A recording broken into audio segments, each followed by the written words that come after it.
saya Ria Nurdin. Saya Nur Hasnal Habsi. Saya Nurul Fatia Bahrudin. Saya Putri Amalia Biti. Dan saya Mela Hasan. Kami dari mahasiswa Poltekkes Ternate jurusan Kebidanan. Di sini kami ingin melakukan penyuluhan kepada ibu nifas dan menyusui. Seperti apa videonya? Nonton sampai habis. Assalamualaikum warahmatullahi wabarakatuh. Waalaikumsalam. Ini selamat sore Ibu dan Bapak. Dan sebelumnya saya dan teman-teman saya ini dari mahasiswa Poltekkes. Nah, kami itu ditugaskan untuk membuat video penyuluhan tentang ibu nifas dan menyusui. Jadi kebetulan kami dapat visinya ibu sendiri. Jadi mohon bantuannya Ibu. Nah, sedangkan ibu kita dalam masa nifas dan menyusui. Nah, tahukah Ibu bahwa setelah melahirkan tubuh Ibu itu akan bekerja 2 kali lebih keras. Nah, yang dimaksud 2 kali lebih keras itu selain Ibu memberikan kandungan pasca persalinan, Ibu juga harus menjadi pabrik nutrisi alami bagi anak Ibu melalui ASI. Nah, dan apa yang Ibu makan hari ini, itulah yang diminum oleh bayi Ibu. Kualitas ASI sangat tergantung pada asupan gizi yang Ibu terima. Jika gizi Ibu kurang, bukan hanya bayi yang pertumbuhannya terhambat, tapi juga Ibu akan mengalami risiko anemia atau kurang darah. Nah, Ibu penyuluhan ini itu bertujuan agar Ibu paham bahwa makanan bergizi bermanfaat bagi tubuh Ibu dan juga investasi untuk kecerdasan anak Ibu nanti. Terus, itulah mengapa apa yang ada di piring makan Ibu hari ini menentukan kualitas pembentukan buat hati Ibu esok hari. Dan selanjutnya akan dibahas oleh teman-teman saya. Ya, oke. Selamat sore Om. Sore. Perkenalkan saya Nurdin. Jadi kali ini saya akan menyampaikan tentang kebutuhan ibu pada ibu.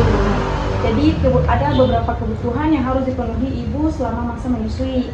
Yang pertama itu ada kebutuhan energi, kemudian kebutuhan protein dan juga kebutuhan cairan. Yang pertama di sini itu kebutuhan energi. Jadi mengapa kebutuhan energi itu penting? Karena ibu menyusui jadi membutuhkan energi, tambahan energi sekitar kurang lebih 500 kalori per hari dibanding sebelum hamil. Jadi sebelum hamil dan juga setelah hamil dan juga masa menyusui itu dia tubuh ibu tuh membutuhkan energi itu lebih banyak daripada sebelum hamil dan juga hamil. Terus tambahan energi itu dia berfungsi untuk memproduksi ASI karena ASI itu yang dibutuhkan tuh kurang lebih 750 sampai 850 ml per harinya. Kemudian tujuan tambahan energi ini tuh selain itu berfungsi untuk proses metabolisme tubuh pada ibu dan juga kemudian jaringan setelah bersalin, kemudian aktivitas merawat bayi itu juga membutuhkan energi. Kemudian dari mana orang bisa mendapatkan energi itu dari orang makanan sehari-hari. Misalnya satu hari ke bawah ibu makan nasi berporsi, kemudian kalau makan nasi itu harus setiap makanan tuh harus dipastikan ada proteinnya.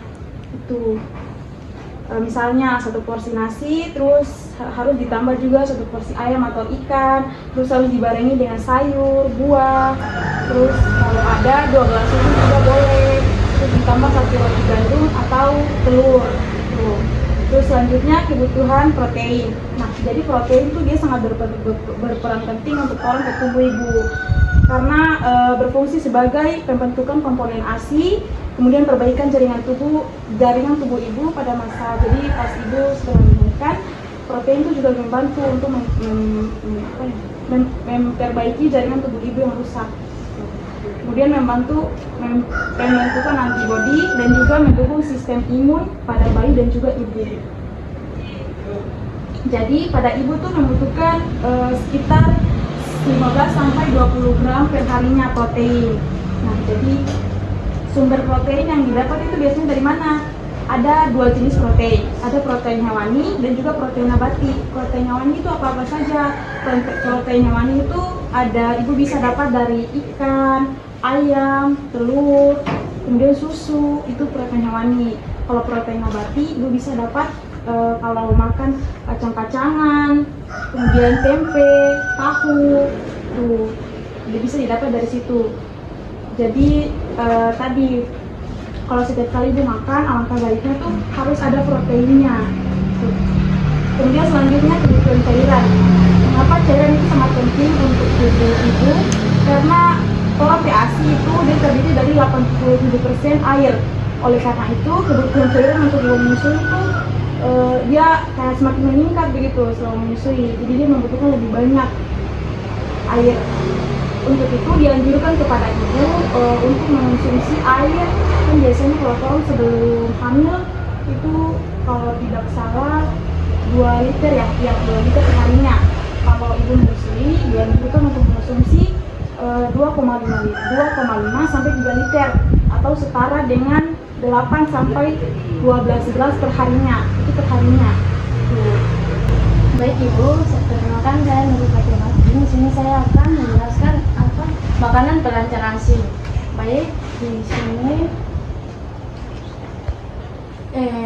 Ibu dan Nenek dan Bapak pasti sudah tahu ASI adalah makanan terbaik untuk bayi. Supaya ASI lancar, Ibu harus makan yang cukup dan bergizi. Antara lain adalah sayur hijau seperti daun katuk dan bayam dan daun kelor. Lauknya seperti ikan, telur, tempe dan tahu dan kacang-kacangan atau kacang hijau. Minum air putih yang banyak minimal 8 gelas sehari. Kalau ibu jarang makan atau kurang minum, ASI bisa berkurang. Selain itu, ibu juga harus cukup istirahat dan jangan terlalu sering stres karena pikiran yang tenang membuat ASI lebih lancar. Jadi kuncinya adalah makan teratur, gizi seimbang, dan banyak minum dan cukup istirahat. Baik Ibu, itu saja yang bisa saya sampaikan. Baik Ibu, terima kasih ya Putri yang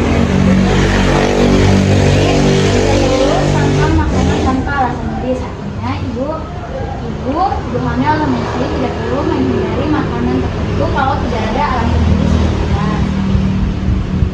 Karena tidak ada bukti kuat bahwa makanan seperti ikan, telur, atau sayuran tertentu harus dihindari.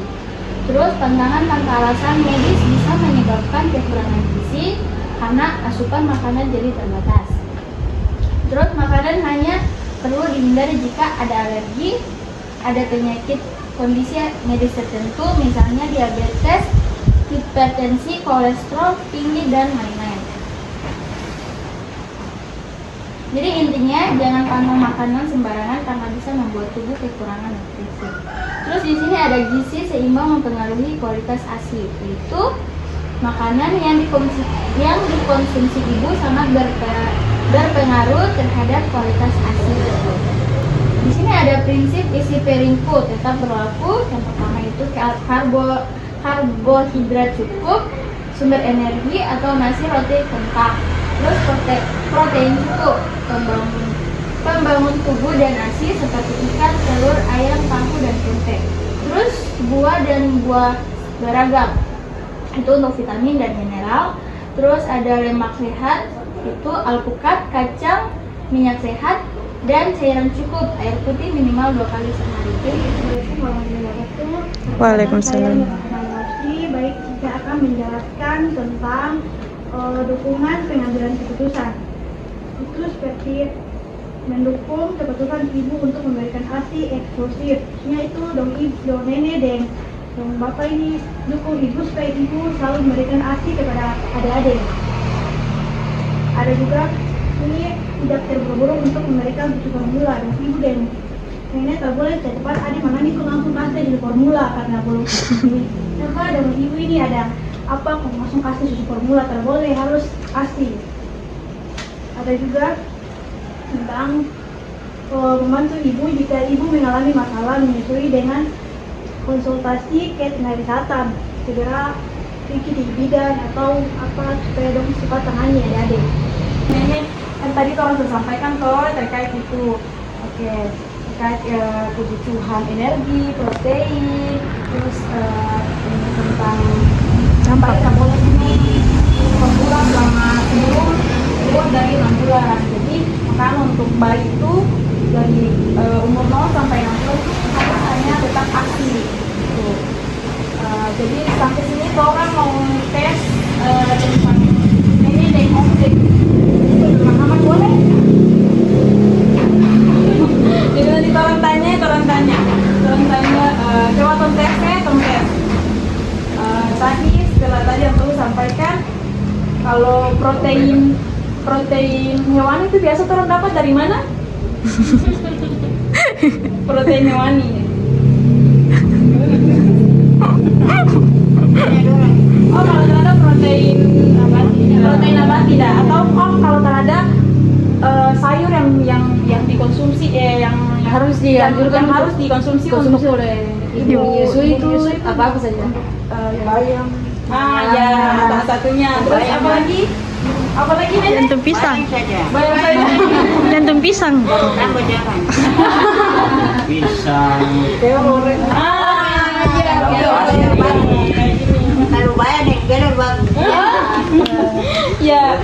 Aku. Jadi orang bisa dapat ini, orang kayak maksudnya dianjurkan kepada ibu untuk konsumsi itu supaya dia tuh memperlancar ibu ke ASI gitu. Terus lagi tadi yang disampaikan kalau ibu tuh tidak perlu takut makan selagi tidak dianjurkan dari tidak dilarang oleh medis. Tidak perlu takut gitu. Misalnya kayak ada mitos yang bilang dia makan ini, Hai, makan ini. gantian Selagi itu kau, tidak dianjurkan, gantian kau. selagi itu tidak ada di tidak dianjurkan oleh Kau gantian medis, kan, tidak Kak? apa-apa. Oke, jadi itu yang disampaikan oleh teman saya. Jadi ini singkat kesimpulannya itu singkatnya nutrisi yang cukup dan bergizi pada ibu nifas dan menyusui adalah investasi utama untuk kesehatan ibu dan tumbuhan kembang bayi yang optimal. Jadi gitu ibu bapak. Nah, itu saja sekian dari kami dan kami mohon maaf apabila ada salah kata atau mengganggu waktunya ibu. Terima kasih banyak. Itu sudah. Sama. Kita suka.